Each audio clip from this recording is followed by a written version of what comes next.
Well, your cell phone is by your side most of the time, and it's annoying when it's constantly ringing, especially from numbers that you don't recognize. Most likely, the person calling you is trying to trick you. Tonight, the CBS4 Problem Solvers dig into the rise in robocalls. Investigator Jill Glavin found Central Indiana has become a hot spot for scammers, and that putting your name on the do not call list doesn't necessarily protect you. You should have received something in the mail. Hello. Please press 1 and hold the line. We encounter a serious issue coming out of your computer.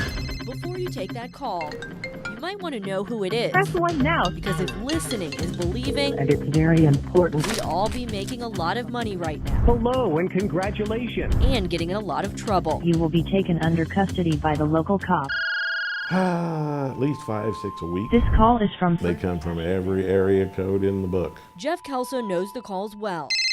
My son gets the calls, my daughter gets the calls, all my neighbors get the calls.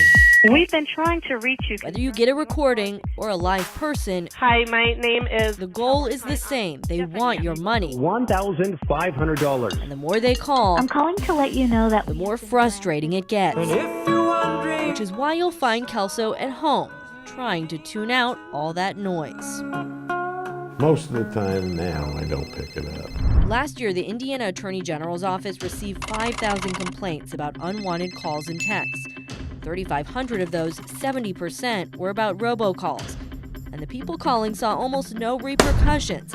The state took action in only 4 cases. That's less than 1%. Press 1 now to get a hassle-free assessment. We don't have jurisdiction over them, so we can't go after those individuals and pursue them. Betsy Donardi runs the Attorney General's Consumer Protection Division. She says most robocalls come from other countries. And while Indiana is one of the only states with its own do not call list, that won't stop your phone from ringing. It doesn't mean people who are scammers and people who are criminals are going to follow the law. Her advice is pretty simple. Don't answer at all. If you answer, the scammers know someone is on the other end of the line, and they might keep calling. It's really at an epidemic level at this point. Ethan Garr and his company, RoboKiller, offer another solution, though you do have to pay for it. Are you watching the television right now? Do you see what's happening? No, what's going on? Developed as part of a competition put on by the federal government, the RoboKiller app uses what they call answer bots. I'm so sorry, I'm working right now. Hold on 1 second. The app spots a possible scam call, picks it up for you, and uses a recording to keep a scammer on the line. I actually had like an alien encounter this morning.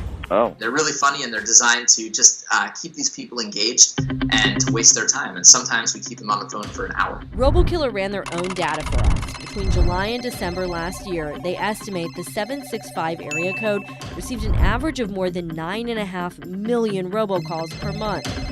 For the 812 area code, it was 11.5 million.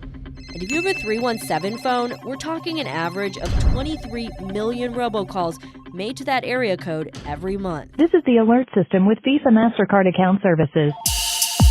On average, every American who has a phone is getting about 19 calls a month. Where you guys are in the Indianapolis area, it's even worse. You're getting about 24 calls per month.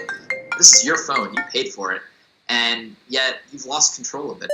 It certainly feels that way to Jeff Kelso. They're relentless. A double amputee, he says he needs to take calls from his doctor.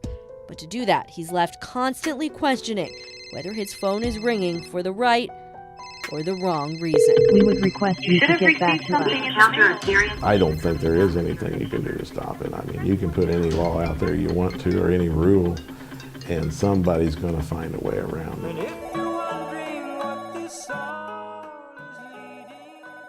Even though the do not call list won't stop scammers, it does still stop some legitimate calls, like those from real businesses and salespeople. So the Attorney General's office suggests you do sign up for it. You can add yourself to the Federal Registry.